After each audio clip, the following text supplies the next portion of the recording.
Hello दोस्तों, कैसे हो आप सब। लास्ट टाइम हमने देखा था लैंग्वेज का जन्म कैसे हुआ, जेस्चर्स से, शेयर्ड अंडरस्टैंडिंग से, सिंबल्स के सीड से। लेकिन आज एक और बड़ा सवाल है, जब हम बोल सकते थे तो लिखने की जरूरत क्यों पड़ी। सोचिए, अगर शब्द हवा में खो जाते हैं तो उन्हें पकड़ने का तरीका क्या है। यहीं से शुरू होती है राइटिंग की कहानी। स्पीच ने हमें कनेक्ट किया, लेकिन राइटिंग ने हमें टाइम के पार कनेक्ट किया।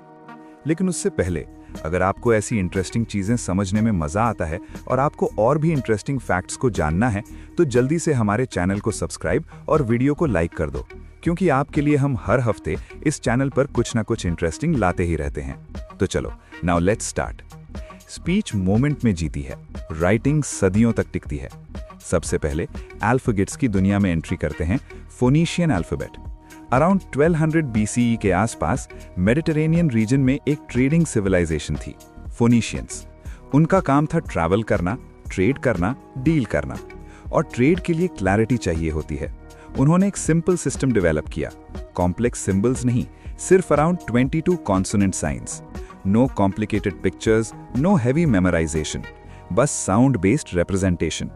ये रेवोल्यूशनरी क्यों था? क्योंकि इससे राइटिंग एलीट प्रीस्ट्स तक लिमिटेड नहीं रही, मर्चेंट्स भी यूज कर सकते थे। रिकॉर्ड कीपिंग इजी हो गया, अग्रीमेंट्स क्लियर हो गए, डिस्टेंस पर भी अंडरस्टैंडिंग पॉसिबल हो गई। सिंप्लिसिटी ने पावर दी, और जब कोई सिस्टम सिंपल होता है, वो ट्रैवल करता है।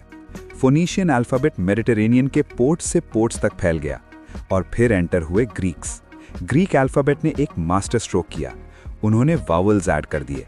सोचिए, पहली बार ह्यूमन हिस्ट्री में राइटिंग ने ऑलमोस्ट परफेक्टली स्पीच को कैप्चर करना शुरू किया।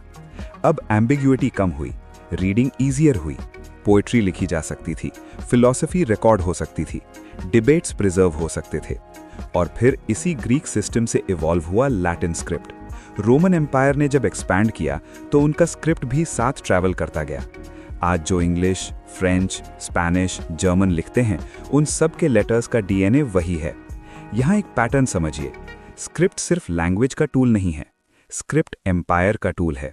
जहाँ पॉलिटिकल पावर जाती है, वहाँ राइटिंग सिस्टम भी साथ जाता है। इसी कॉन्सेप्ट को हम बाद में कॉलोनियल पीरियड में भी देखते हैं, जब यूरोपियन एम्पायर्स ने अपनी लैंग्वेजेस और स्क्रिप्ट्स दुनिया भर ने स्प्रेड की। लैंग्वेज बॉर्डर्स क्रॉस करती है और धीरे धीरे आइडेंटिटी शेप करती है। लैंग्वेज सिर्फ कम्युनिकेशन नहीं होती, वो अथॉरिटी होती है। अब थोड़ा ईस्ट की तरफ चलते हैं। इंडिया में संस्कृत का रोल अलग था। संस्कृत सिर्फ एक स्पोकन लैंग्वेज नहीं थी, वो नॉलेज की लैंग्वेज थी, रिचुअल्स की, फिलॉसफी की, सेक्रेट चैंट्स की। इस लैंग्वेज को प्रिजर्व करने के लिए ग्रामर हाईली स्ट्रक्चर्ड बनी, प्रिसिजन इंपॉर्टेंट था, साउंड की शुद्धता इंपॉर्टेंट थी। राइटिंग सिस्टम्स जैसे ब्राह्मी ने इस ट्रेडिशन को फिजिकल फॉर्म दिया। यहाँ राइटिंग का रोल सिर्फ ट्रेड नहीं था, ये स्पिरिचुअल कंटिन्यूटी का टूल था। जनरेशंस के बीच एक इनविजिबल ब्रिज था। अब चाइना की तरफ देखिए। चाइनीज राइटिंग बिल्कुल डिफरेंट मॉडल फॉलो करती है। यहाँ सिंबल्स साउंड्स को रिप्रेजेंट नहीं करते थे, बल्कि मीनिंग को रिप्रेजेंट करते थे। लोगोग्राफिक सिस्टम, इसका इम्पैक्ट क्या हुआ? चाहे प्रोनाउंसिएशन रीजन के हिसाब से चेंज हो, सिंबल्स सेम रह सकते थे। इसने एक मैसिव सिविलाइजेशन को यूनिफाई करने में हेल्प किया। एडमिनिस्ट्रेशन स्टेबल रहा, कल्चरल मेमोरी प्रिजर्व्ड रही, थाउजेंड्स ऑफ ईयर्स तक कंटिन्यूटी बनी रही। तो इंडिया में सेक्रेट प्रिसिजन थी, चाइना में सिंबॉलिक कंटिन्यूटी थी, डिफरेंट पाथ्स सेम गोल, मेमोरी को परमानेंट बनाना।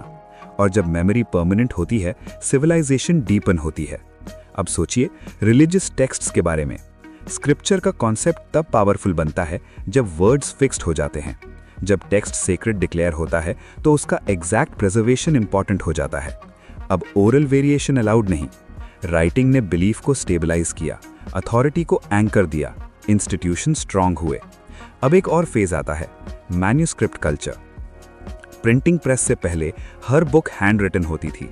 मोनास्ट्रीज में स्क्राइब्स बैठकर मंथ्स लगाते थे एक टेक्स्ट कॉपी करने में। इंक, पार्चमेंट, पेशेंस सब प्रेशियस थे। एक सिंगल मैन्युस्क्रिप्ट बनाना ह्यूज एफर्ट था, इसलिए बुक्स रेयर थी, नॉलेज लिमिटेड थी, एक्सेस कंट्रोल्ड था, लर्निंग एलीट का प्रिविलेज था। लेकिन फिर 15वीं सेंचुरी में यूरोप में एक शिफ्ट आता है। एक नाम एंटर करता है, जोहानिस गुटेनबर्ग। उन्होंने movable metal type printing system develop किया, और यहां से हिस्ट्री एक्सेलरेट हो जाती है। प्रिंटिंग प्रेस ने क्या चेंज किया? पहली बार बुक्स मास प्रोड्यूस हो सकती थी। Identical copies, fast reproduction, lower cost, wider access. अब नॉलेज स्लो रिवर नहीं रहा, वो फ्लड बन गया। रिलीजियस टेक्स्ट्स वाइडली डिस्ट्रीब्यूट होने लगे, साइंटिफिक आइडियाज रैपिडली स्प्रेड होने लगे, रिफॉर्म्स इग्नाइट होने लगे, डिस्कशंस मल्टीप्लाई होने लगे, लिटरेसी ग्रेजुअली इंक्रीज हुई। अब राइटिंग सिर्फ एलिट्स का टूल नहीं रही, वो पब्लिक की पावर बनने लगी। सोचिए कॉन्ट्रास्ट, एक टाइम था जब एक बुक कॉपी करने में महीने लगते थे, अब एक प्रेस से हजारों कॉपीज निकल सकती थी। ये सिर्फ टेक्नोलॉजी चेंज नहीं था, ये माइंडसेट चेंज था। केव वॉल पर बना सिंबल अब प्रिंटेड पेज पर मल्टीप्लाई हो रहा था। From symbol to alphabet to scripture to manuscript to printed book, हर स्टेज पर एक चीज कांस्टेंट रही, हमारी डिजायर टू प्रिजर्व मीनिंग। हम बोलते हैं ताकि सामने वाला समझे, हम लिखते हैं ताकि फ्यूचर समझे, हम प्रिंट करते हैं ताकि दुनिया समझे। लैंग्वेज ने ग्रुप बनाया, राइटिंग ने सिविलाइजेशन बनाई, प्रिंटिंग ने नॉलेज को डेमोक्रेटाइज किया।